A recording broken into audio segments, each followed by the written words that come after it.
so excited. Yay! Okay, congratulations on Roha! Nanonood ba kayo ng Roha, guys? Yes. Streaming na siya sa Netflix. Okay, so for those who don't know, ano yung Roha, sino mga kasama niyo doon na cast members, go ahead.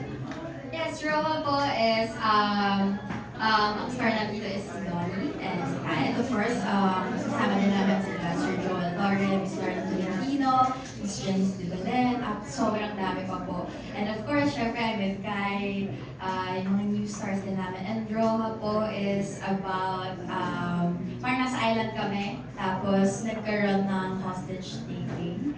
Tapos, yun nga, so pinapakita na din doon na parang may background kung bakit nangyayari yun. So may mga nadamay din ng mga tao. And parang mayayaman din yung mga tao doon eh, no? Kasi ang lalaki ng mga pakatong sa kanila. VIP. Oo nga. Eh kasi para nang magkaroon ng private island, talagang mayayaman yun. Yes. So, okay, so ano yung roles niyo dito sa Roha? I play Ice Mercado. She's an influencer alongside with Box Lin, is played by Emilio Diaz, and AC Bonifacio as Jules Santos. So, dun kami, influencers with Mama Ona, played by Silhouette. Mga influencers kami dun sa La Playa Roja, and we're VIPs, kaya kami na-hostage din. Pero, aabangan niyo kung ano mangyayari sa kanila individually, kasi dun talaga malalaman mo kung bakit sila alive or bakit sila in danger. Yes. Yes, ako naman po dito si Nurse Claire. Private nurse po ako ni Miss Sandy Andolong. Wife po siya ni Sir Robert Senya. Na meron din kaming background. Kami dalawa ni Sir Robert Senya. Hindi na ako private nurse. So, abangan niyo yun, guys. Ano ba Medyo yun? mainit. Episode na to, no? Mind-boggling kind of show. Na talaga dapat abangan nila kung ano ba yung reasons behind what's happening. Okay, so you play an influencer, I think very close din naman sa ginagawa mo yung real life. You play a nurse, meron ka bang ginawang parang background check or research? Naging nurse na po ako sa senior high and high street. So, So ano na alam mo na? Sanay ka na? so parang medyo alam ko na ako, parang gumala So guys, syempre kahit na medyo heavy yung genre or yung theme ng show, I'm sure sobrang fun yung set. So can you share with us, may memories, favorite memories ba kayo dun sa Roha? No, actually, kasi, kaya nga, as we said, we're a big cast. Yeah. Sobrang dami. So, every week we have rest days. Okay. And in those rest days, we like to spend time with each other as a cast. So, we do game nights. Game night. Game That's night. fun. Board game. Mga board games. At sobrang competitive ng Roha cast. Like, Sobra. super. And I'm surprised, Rance is also very competitive but very calm. Wow. Yeah, very calm si Rance. Kasi yung mga boys talaga, di ba? Yeah, They're super so competitive. Sino pinaka-competitive sa boys? Nako, Emilio. Emilio. And Kyle. Actually, Emilio pag Don sila Kyle. Emilio Don sobrang Kyle. competitive. Mga game masters namin sila. Like, it's already like at night na ha, game night nga eh, di ba? Pero super loud nila. I said, guys, let's put our voice down kasi super competitive talaga nila. And it's just a board game. But to them, it's not just a board game. Yes. Opo. Tapos parang meron pa yan, okay, next Friday ulit all one na. Parang Yeah. hindi ka nagkakalit. Nagtatali. Yeah. Ng score. So, wait, anong mga board games to? Like, ano ba, individual scoring? Team ba kayo? Sino It's magkakampi? by team. Sino magkakampi? Noong unang night kasi, Yung una nagkaroon si ng Emilio parang, versus Donnie team. Yes. Oh, Emilio versus Donnie. Kasi di mo, as much as Liam and Olsen is against each other in the show, Kyle and Donnie are like brothers in real Yes. life. So hindi mo sila mapapaghiwalay. Yeah. So that's why it's Emilio versus Donnie's team. Oh. And I'm glad to say I'm Yes. with Rans in Team one kami team. dalawa. Teammates kayo. So far, meron bang nakakalamang or tight ba yung tally ng score? May Actually- kulelat ba? Yung una, di ba, it was time. Yeah, it was tight. Tapos, Tayo muna, the next rest day naman. Yes. Parang lumamang sila. Lumamang sila, tapos Then we clutch. Yeah. Nag-clutch ulit sa next rest day. Kami naman yung lumamang. Wow, parang ang saya-saya Ang saya. ng process. Masaya. Okay, since you are part of a huge cast, meron pa ba kayo naiisip na, ay sana magawa ko ito with this artista someday? Like, sino yung mga dream ninyong artista to work with after Roha? Ako talaga si Sir Joel Torre talaga. Joel Torre! Yes! Sinasabi ko yan lagi sa kanya. Kasi na-cover ko na rin siya sa Dirty Linen eh. Pero hindi pa kami nagka-eksena talaga. So dito sa Roha, Sir Joel, gusto ko talaga maka-eksena talaga. So, looking forward talaga ako. Kung magkaka-project kayo na iba ni Sir Joel, gusto mo ba siya maging tatay? Maging tatay. Maganda nun, tatay. Okay. How about you, Kai? Ako naman si Sir Raymond. Sir Raymond Bagashik. Kasi, Oh. yeah, when I first met him kasi, I was intimidated. Kasi he's very well off. Like, Yeah. ganun na yung stance niya. But when I got to know him more, especially sa taping namin, kasi lock-in, he's very funny. He's very sweet. May sarili siyang music taste. Tapos, I listen to his like music, I'm like, wow, you're different. Pero ibang-iba siya as Liam's father in Roha. So parang, it's just very interesting for me, for someone to transform that easily. So sana maging, ko din siya, mag-work ko din siya in the future. Ang cute na bond kayo over music, which of course Honestly, you know is a big part of your life also. Yeah. Okay, for Kai, is it true na super close na kayo ni Kyle? Kai and Kyle. Kyle. Kyle. Hi, Kyle. Hi, Kyle. Well, super close naman talaga kami ni Kyle ever since pa nung nakilala ko siya for a day.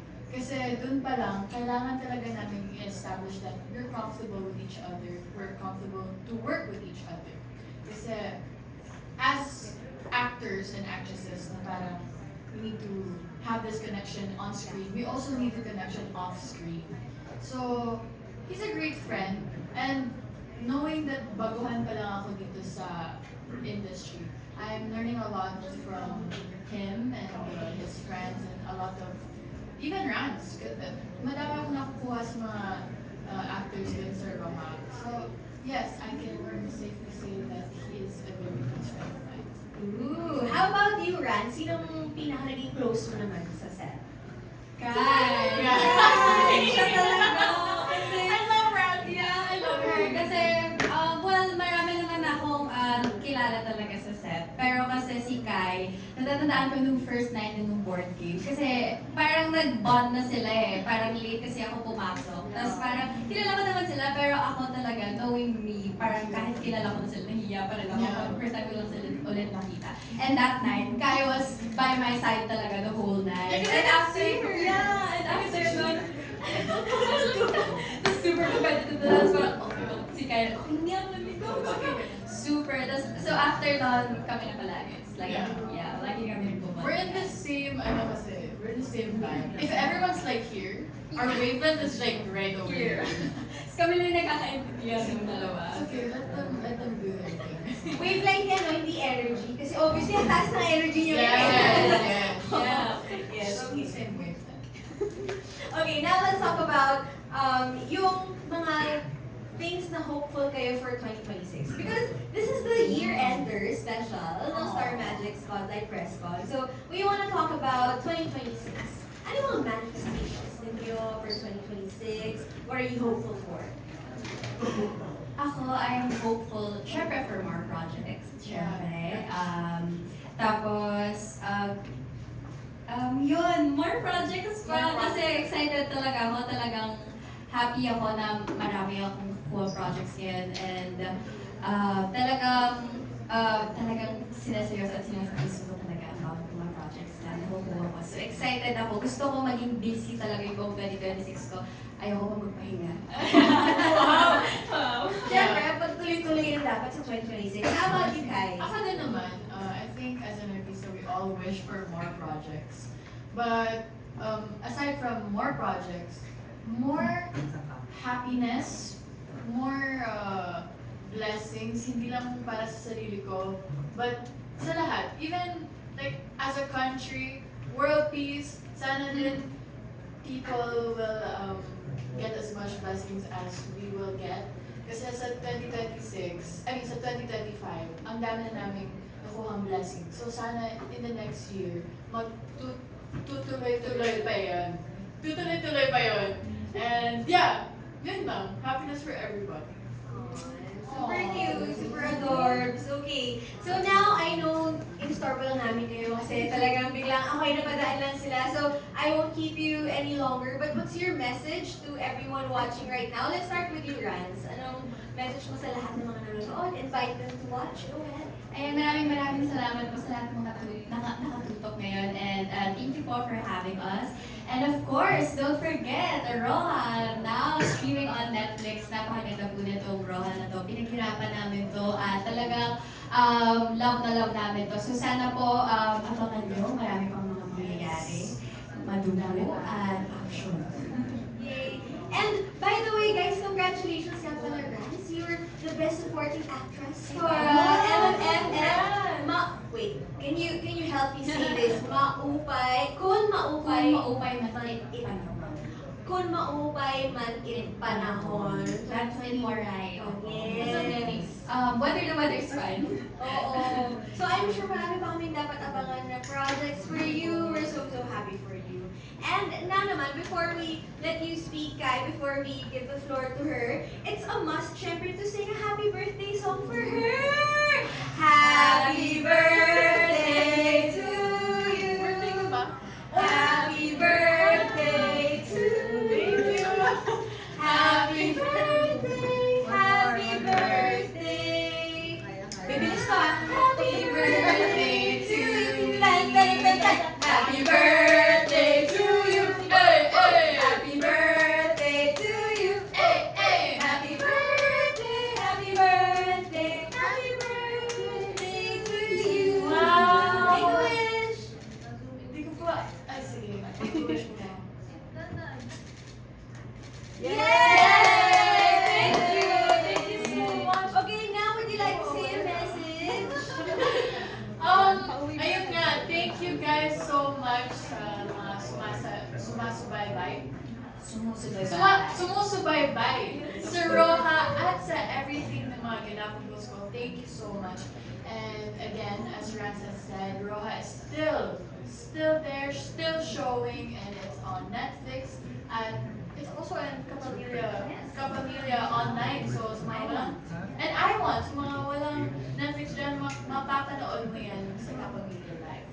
And again, thank you guys. It's my birthday today, apparently. And In 2 days, in 2 days. In 2 days. December 12 ka, di ba? Yes. Oo, kasi December 10, 12. December 10 today. Oh! Yeah, yes! Well! Ilan taon ka na ba? 19? 19. Yeah, magka-19 na siya. OMG! So talaga. Yes! And in relation to that, as a 19-year-old, as an upcoming 19-year-old, I am so thankful. I'm so blessed. Thank the Lord. Thank you for the people that continue to support me. Without you guys, I wouldn't have become the person I am, where I am right now. So thank you. Please do keep watching Roha. Ang dami pang mangyayari at subaybayan natin. Alright, thank you so much guys sa pagdaan. At dahil dyan, I think may na-inspire na dumaan din. Dahil meron pa tayong mga kasama. May mga dumaan pa after them. Huwag po kayong aalis. But thank you very much, Kai and